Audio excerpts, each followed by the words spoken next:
fix. Let's take a little closer look at Ole Miss and Oklahoma. We'll start things out by taking a peek at the student athlete availability report. Yay! Some might call it an injury report, but not in the SEC. It's the availability report. Borky, you said there were, not intentionally, but shenanigans with Ole Miss's injury report. There was a pretty significant omission with the guys that were available or not for Ole Miss. Let me tell you how stupid I felt, because both on the podcast and on this show earlier in the week I said, Trey Harris is, we all saw him get hurt against LSU, but I've heard that there's a real chance that he doesn't play Saturday. And again, that's not like being a journalist breaking news. He's not, but just, I've heard that there's a chance that he doesn't go. And then the injury report comes out, and he's not even listed. And I thought, wow. I told the statewide audience and the podcast audience that there's a chance this guy doesn't play. And not only is he playing, he's not even probable. He's just a full go. Turns out that was an omission. They updated the injury report, and he is listed as questionable for the game. Yep. Which is better than out. Better than out. So the players on the Ole Miss availability report, Cedric Beavers is out, as has been the case, I guess, all season long. Logan Diggs still out at the running back spot. Matt Jones, running back, doubtful for this game. Questionable. Trey Harris, wide receiver, Jaden Williams, and Jeremy James, both on the offensive line. Probable, that's good news, Princely Umanmielen and T.J. Daughtery and Caden Lee. Especially important for Caden Lee to be out there if there's any doubt as to Trey Harris being there. He's been the next favorite target of Jaxson Dart so far this season.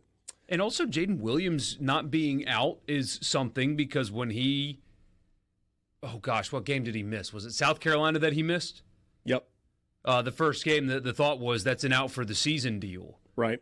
And – I guess second round of tests or whatever, they explored that more, and it became a not out for the season deal. And if he's gone from out to questionable, you would think logically that he's working towards being able to play for them again. Yeah, it would make sense, and that's one of those. Obviously, Ole Miss doesn't talk about injuries, but the rumor mill has been hot surrounding Jaden Williams. It was everybody thought he was out, and then it was like, oh wait, no, maybe he's good to go, and then it was like, probably not ready, needs a little bit of time, targeting the week after the open date. Certainly, the offensive line needs to be better, and the addition of Jaden Williams, who has been hurt, and also Jeremy James, who has been hurt, would be significant for this offensive line that has not been good enough. They just haven't been good enough in their first 3 SEC games. Just period. Simply put. And so the question is, how do they change that? I'm not a scheme guy. I only played 4A high school football in South Carolina, which at the time was the biggest. But that's it. That's my expertise. But when you are poor on the offensive line, I have seen other teams do things to help that. And I don't think Ole Miss has done a good enough job of those things, both in play calling and decision-making at quarterback. However, they still haven't been good enough on the offensive line. Lane Kiffin, we played his press conference on Monday, said that they're making changes on the offensive line. What are they? Are they schematic? Is it a new like an altered blocking scheme or play calling situation, or personnel? Or have they had enough with a couple of guys that are not performing well enough, and they're going to play somebody else this time? I'm very curious to see what that looks like. That's more information that you're going to get. You're going to have to wait until Saturday to see if you can figure out the answers to those questions on your own. The availability report for Oklahoma, they have been riddled with injury at the wide receiver position. 4 wide receivers that are out for this game, as has been the case for, good grief, going back at least a month now. Jaden Gibson, Jaleel Farouk, Nick Anderson, Andrell Anthony, all out in this game. Gentry Williams is out. So is Kendall Dolby, a couple of defensive backs. On the offensive line, Jarian Hatchett is out for this game. And then running back Gavin Sawchuk is doubtful. Deion Burks, the wide receiver, is questionable. So that's, I guess, a little bit of an upgrade for Deion Burks to go from out all the way to questionable. Maybe they get one back. And then you look at the rest of the stuff surrounding this Oklahoma team. I'm doing the Utah-Houston game, and I'm dealing with a very similar situation on Saturday. Utah had its offensive coordinator step down following their loss last week, where they just couldn't do anything offensively against TCU, and they're playing a freshman quarterback in Isaac Wilson because Cam Rising is out for the season. Obviously, we're not talking about that game, but the situation is very similar. They make a change at offensive coordinator. Joe John Finley, who is an Oklahoma alum, spent 1 year on staff here at Ole Miss. That was year one for Lane Kiffin. Is that right? I believe that's accurate. I think that's right. Because you had a couple of Oklahoma guys on the staff in Levy and Joe John Finley. He goes back to his alma mater, was tight ends coach, and now is co-offensive coordinator under Brent Venables, and now he's going to be the play caller as well. And Oklahoma has made the change at quarterback back to Jaxson Dart after 3 interceptions last week in the loss that Oklahoma had to South Carolina. They go back to Jaxson Dart. No, they don't. I'm sorry. They go back to Jackson Arnold. That would be something. It's going to be a game of Jacksons this weekend as well. Yeah, feel bad for the broadcasters. Do you know who it is? Because they're going to do that at least once. Probably so. Probably. I mean, I did it on the radio when we're not even watching the game. Probably it happens at some point on Saturday. I mean, the next college football game I call will be the first one. But in that scenario, do you just go with last names? Don't even try Jaxson Arnold, Jaxson Dart. Just Arnold, Dart, and that's how you do it? Probably mostly. I mean, certainly you're going to call them by their first name when you're introducing them for the very first time. So we'll see. You got Bob Wischusen, Lewis Riddick, and Chris Budden on the call. It's also an ESPN radio game. It is a good crew. Talked to Chris earlier this week. Said she was making her way into Oxford for the weekend. So Jackson, you mentioned Jaxson Dart in Oklahoma. So let's go there too. Jaxson Dart has got to be better.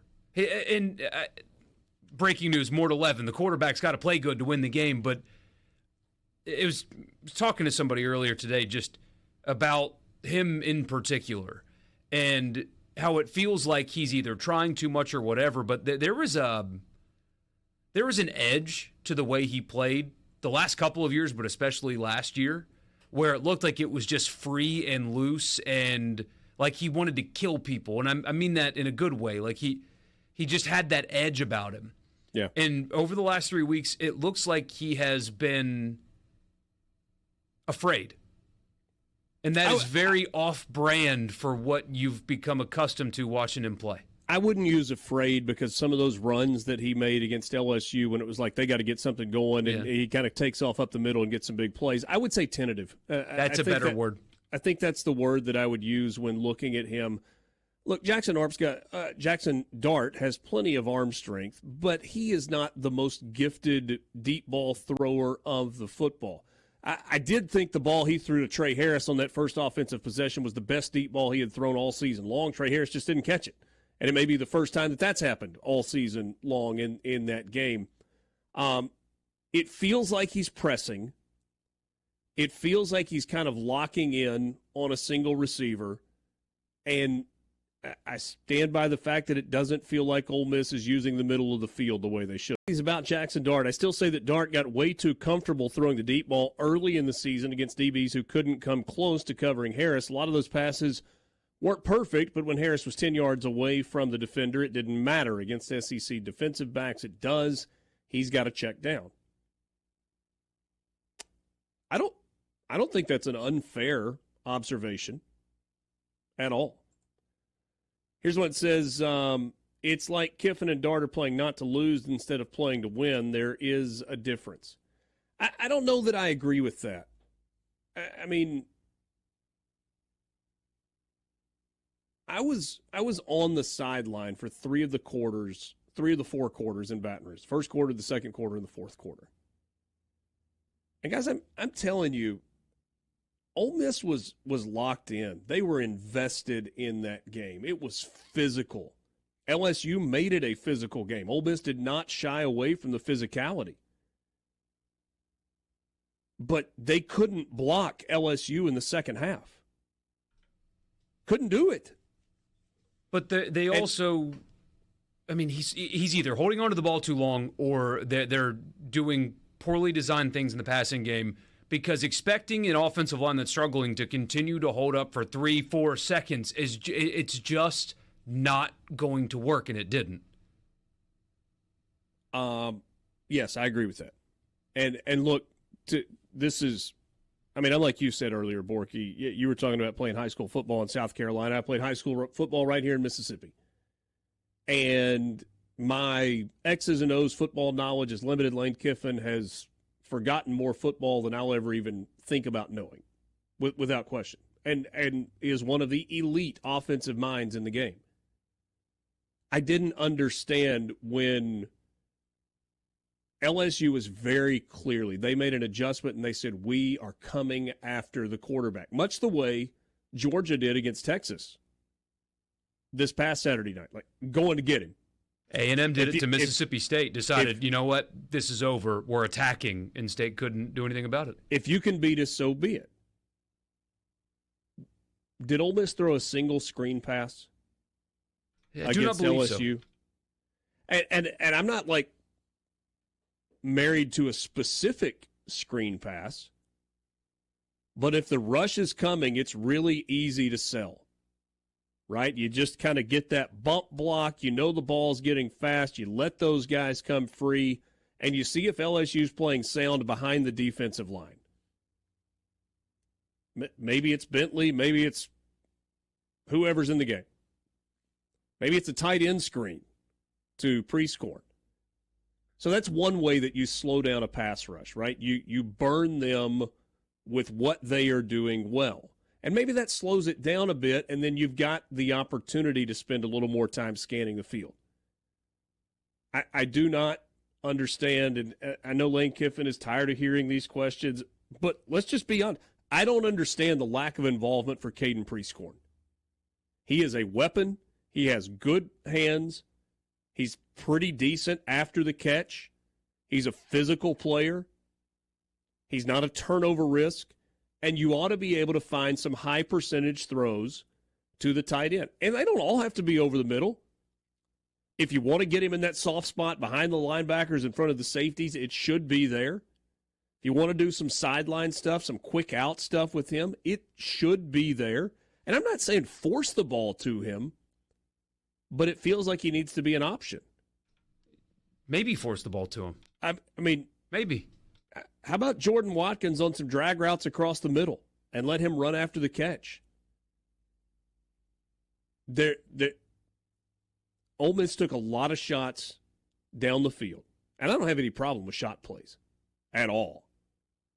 But it's got to be part of your arsenal, not your go-to play, especially when you're not completing them at a high level. Yeah. And there were a couple of underthrown balls in that game, and part of the reason those balls were underthrown was because of the pass rush. Jaxson Dart didn't have the ability to step into a couple of those throws. Mm-hmm. And Juice Wells' game is not... He's got to catch the football. He does. Like, stop dropping footballs. Yeah. And I know you've been advocating, well, you get him in some jet sweeps and what. Okay, fine. That's fine. That's his best. You want to use him in that role, fine. Use him in that role. Catch the football. That's what they're paying you to do. A lot.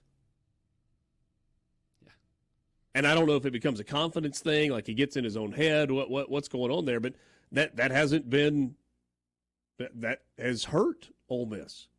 And also, drops have hurt Ole Miss, no doubt. And also, play your best running back. Actually, play him this time. And like even the LSU game, well, he played that. No, 11 carries is not enough for him. Yeah, especially when he hits the home run. Yeah, it was just there was a different gear. There was a different gear than you had seen from a running back all season long. And the thing was, it wasn't like untouched.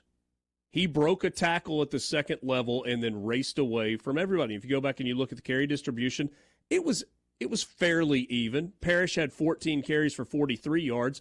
Bentley had 11 carries for 108.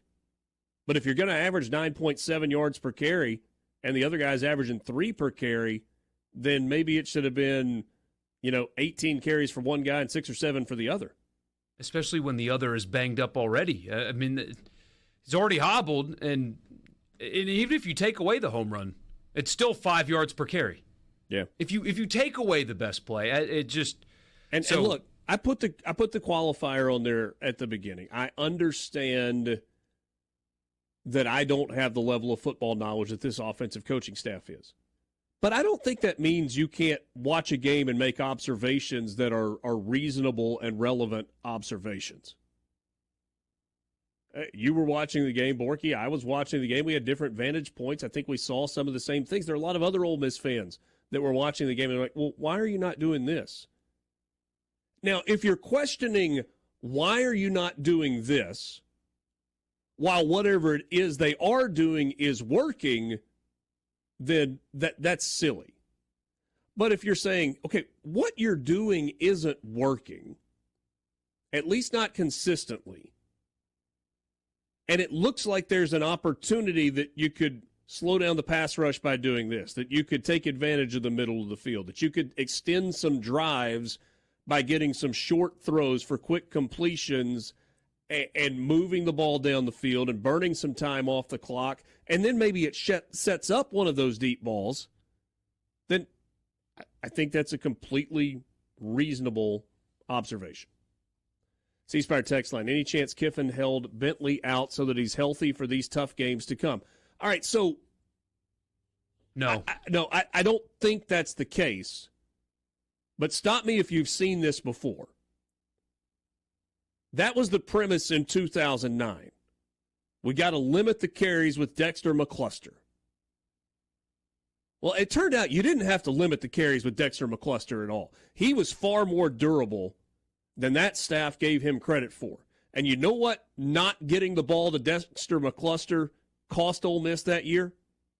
A road win at South Carolina on Thursday night with the entire country watching. They finally start feeding it to him in the late second half, fourth quarter of that ball game, and he did things against that South Carolina defense that nobody else did for the entire ball game. Oh, we got to hold him back because you can't hold anybody back to protect for later, because if you leave bullets in your gun and it costs you games, those games later become irrelevant. Yep. I know you've said that you think Ulysses Bentley playing at Kentucky is the difference in winning against Kentucky is the difference in winning and losing that game. I don't know. I think it is. Maybe. If he's 15-plus carries in that game, I think they win the game. Maybe so. Maybe. But I know you don't hold him out because you're worried he might get hurt. Yeah. You got to trust your strength and conditioning program and hope for the best and understand that football is a physical game. And if something happens to him, well, then you figure it out going forward. And who knows? Maybe that did cost you the Kentucky game. Maybe it cost you the LSU game that you only gave him the ball 11 times. All you need is one more first down in both of those games. The right first down, but all you need is one more. And then there's one other thing. Ryan brought this up. The Ole Miss defense has been plenty good. They've been plenty good. But they've had 3 opportunities on 4th and longs to get off the field to seal a win. And they haven't been able to do that in any of those moments. You have the 4th and 18 against Kentucky that ends up being the difference in the ball game. And then you have the 2 plays that LSU makes. The 4th and long where they get the big completion. Was the touchdown pass on 4th down? That wasn't a 4th down throw, was it? There was another 4th down conversion in that game. There was 2 4th down conversions. LSU on 4th down was... Why can I never find that when I'm looking for it? There it is, 4th down. They were 2 for 3 in the game. And the 2 were massive. It goes back to what we said earlier in the week. I guess yesterday, you probably said it earlier than that in the week also. Ole Miss needs to play football, and they need to play good football.